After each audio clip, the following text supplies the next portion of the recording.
And then Kine granted Perth another symbol, a diamond soaked red with the blood of elves, whose facets could form into a man, whose every angle could cut her jailers, and a name, Pelin the Star-Made Knight, and he was arrayed in armor from the future time, and he walked into the jungles of Cirid already killing, Morehouse stamping at his side, Froth bloody and bellowing from excitement, because the Pelinal was come. And Pelinal came to Alicia's camp of rebels, holding a sword and mace, both encrusted with the smashed viscera of elven faces, feathers and magic beads, which were the markings of the Ayleid, stuck to the redness that hung from his weapons, and he lifted them, saying, "These were their eastern chieftains, no longer full of their talking."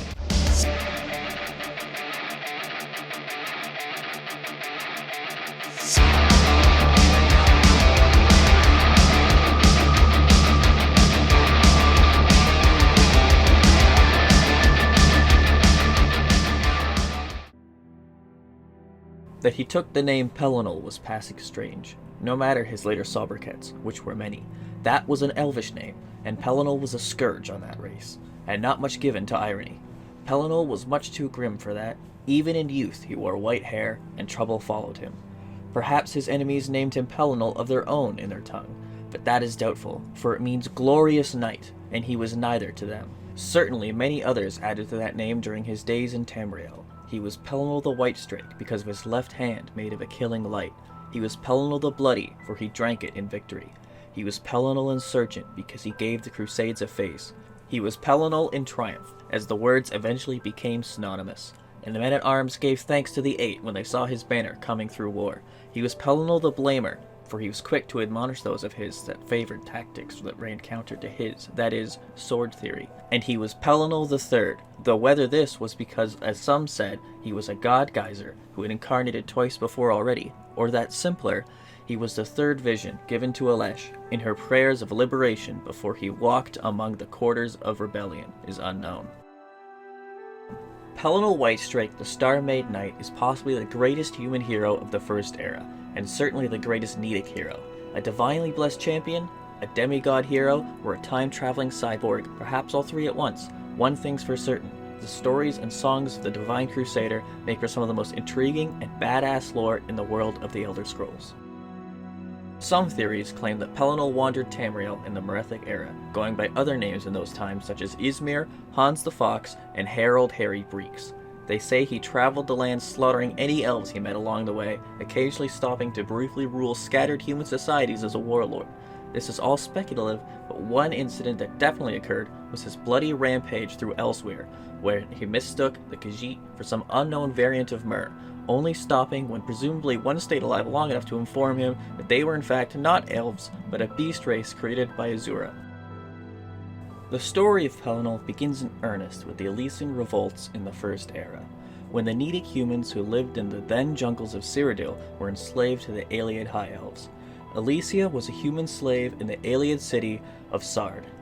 When she prayed to the Aedric gods for salvation from the Daedra-worshipping elves, she received 3 visions and was spoken to by Akatosh, a divine who up to this point did not exist, as he was a combining of Auriel from the Elven pantheon and Alduin from the Nordic faith. It is entirely possible that the god was in fact Lorkhan, also known as Shazar or Shor, who is the god responsible for the creation of Mundus and generally considered the true patron god of man. She was also spoken to and granted visions by Kine, another Nordic god, and Mara, presenting herself as the handmaiden of Kine and thus also from the Nordic pantheon. After leading a successful revolt of the slaves, Alicia and her Nedic rebels established her holy city at Sancre Tor. With the help of the man-bold demigod son of Kine, Morehouse, who would become her lover, the rebellion began in earnest. Then her third vision came to pass as Pelinal, drenched in the blood and beads of the eastern Ayleid kings and their armies of elves and summoned Daedra, strode into their camp, and was met with the cheers of all the assembled Needs. Pelinal Whitestrake was the enemy of all elf-kind that lived in Cirid in those days. Mainly, though, he took it upon himself to slay the sorcerer kings of the Ayleids in prearranged open combats rather than at war. The fields of rebellion he left to the growing armies of the Paravania and his bull-nephew, Morehouse. Pelinal called out Haramir of Copper and Tea into a duel at the Tor, and he ate his neck veins while screaming praise to Riemann, a name that no one knew yet. Gordhar, the Shaper's head, was smashed upon the goat-faced altar of Ninindava, and in his wisdom Pellinal set a small plague spell to keep that evil from reforming by Welkind magic. Later that season, Pellinal slew Hadhul on the granite steps of Seatar, at the Fire King's spears knowing their first refute. For a time, no weapon of the Ayleids could pierce his armor, which Pellinal admitted was unlike any crafted by men, but would say no more even when pressed. When Huna, whom Pellinal raised from grain slave to hoplite and loved well, took death from an arrowhead made from the beak of Kelethel the Singer, the Whitestrake went on his first madness. He wrought destruction from Narlame all the way to Keladil, and erased those lands from the maps of elves and men, and all things in them, and Alessia was forced to make sacrifice to the gods to keep them from leaving the world in their disgust. And then came the storming of White Gold, where the Ayleids had made a pact with the Aurorans of Meridia, and summoned them, and appointed the terrible golden-hued half-elf Umaril the Unfeathered as their champion. And for the first time since his coming, it was Pellinal who was called out to battle by another, for Umaril had the blood of the Ada, and would never know death.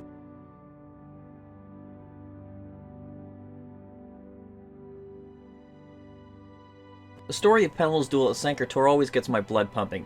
Pellinal, covered in elven blood, screaming a war cry of praise to an emperor that wouldn't be born for thousands of years. It's not only an incredible sight to imagine, but it's also the basis for many of the theories we'll be discussing later.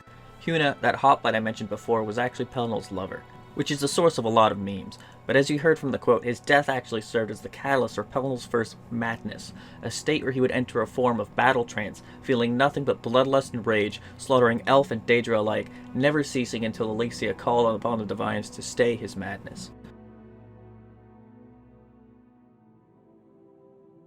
And it is said he emerged into the world like a Patamaic, that is, born by Sithis and all the forces of change therein. Still others, like Fieft of New Teed, say that beneath the Pellinal's star armor was a chest that gaped open to show no heart, only a red rage-shaped diamond fashion, singing like a mindless dragon, and this was proof that he was a myth echo, and that where he trod were shapes of the first urging.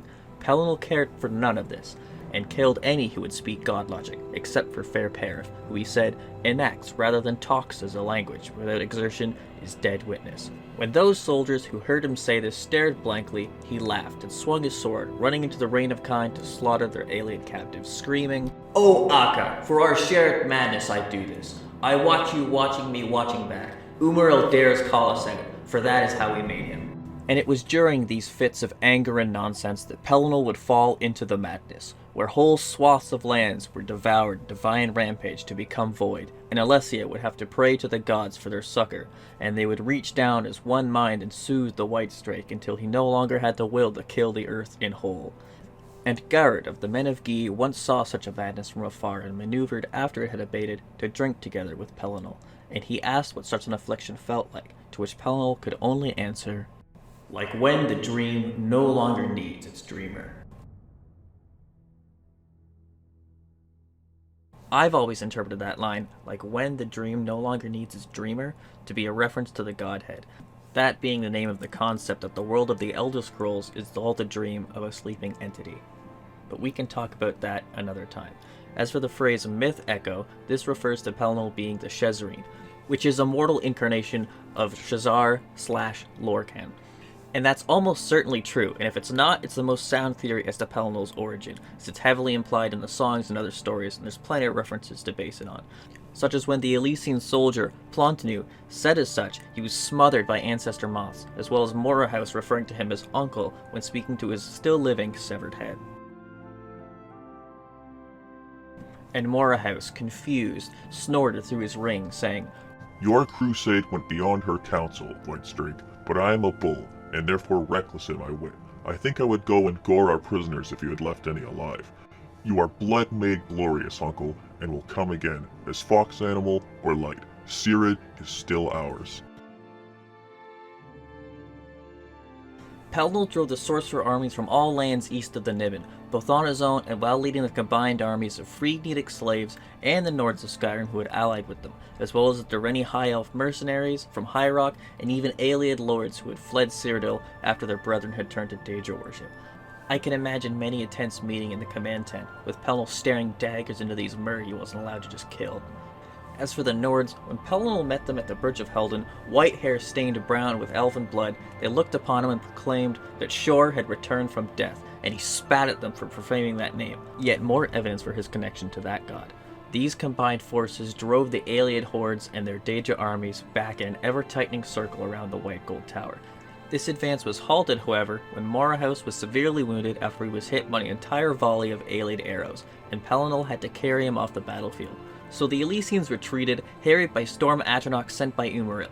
Alicia's confidence was shaken by her lover's injuries, as was that of her armies, and Pellinal cursed them out as cowards, saying that Umaril had already challenged him, so he charged off to the White Gold Tower alone to face down the Demi-Prince as he had done with all the other Ayleid sorcerer kings.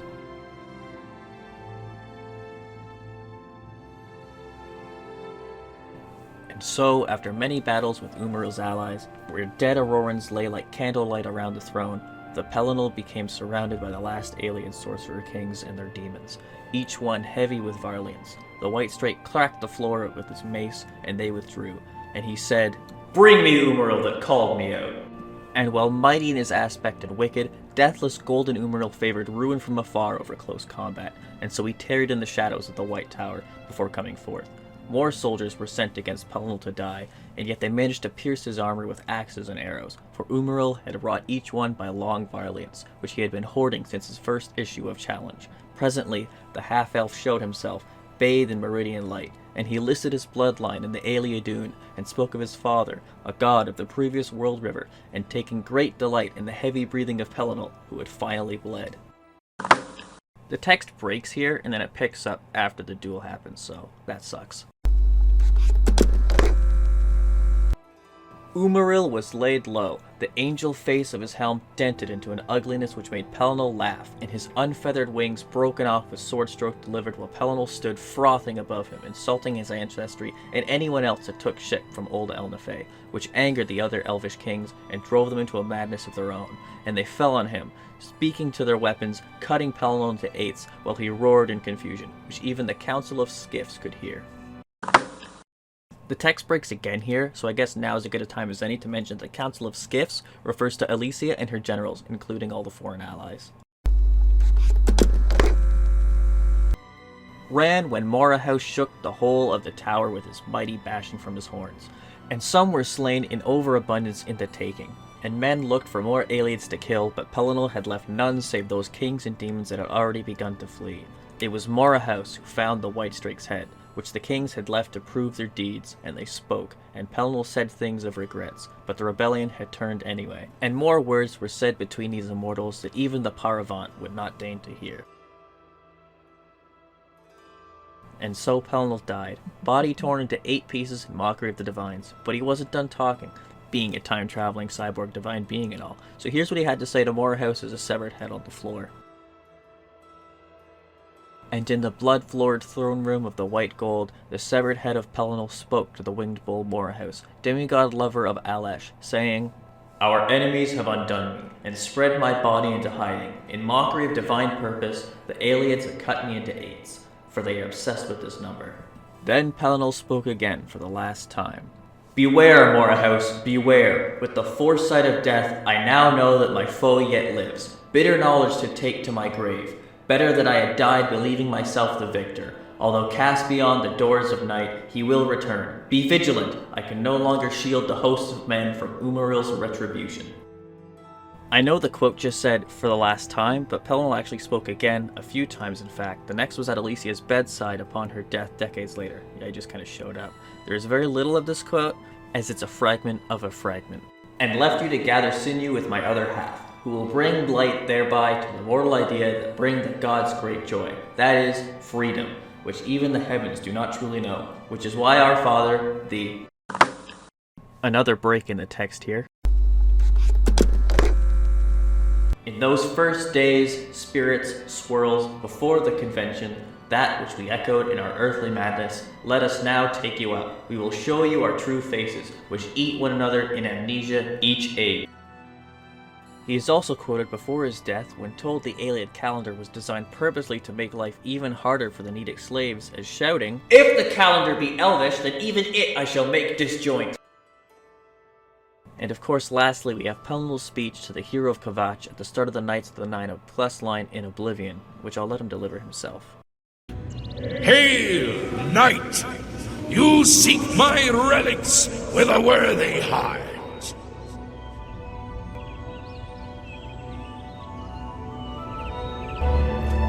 Your prayers have woken me from my endless dream. Or perhaps you have entered my dream, and I still sleep. I think others have sometimes spoken to me. Others like you, but my memory is doubtful. Perhaps the others came after you.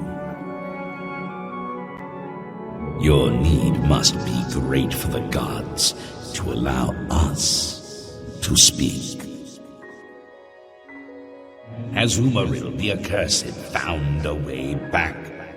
The foulest of a foul race, 1,000 curses upon his unholy name.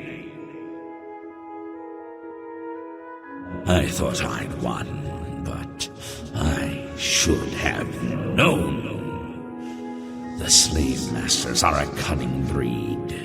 Umaril found a way to cheat death as I could not. If you would seek for my relics, I know little that can help you. All that has passed since my death is like mist that my mind cannot take hold of. My friends built a shrine upon the site of my death, where the elves tormented me in a final act of revenge. I can show you where it once stood. Perhaps it is there still. Fare thee well, Sir Knight. May the gods grant you to destroy Umaril utterly, as I...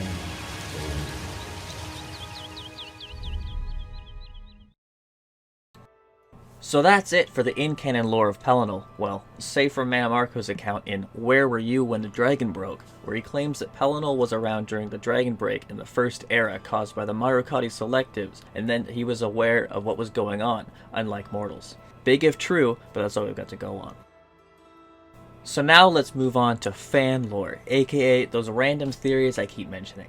First off, the time traveler thing. This one's pretty simple. Pelinal knows of people and events that hadn't happened yet, and he wields weapons and armor described by contemporary scholars as being from a future time.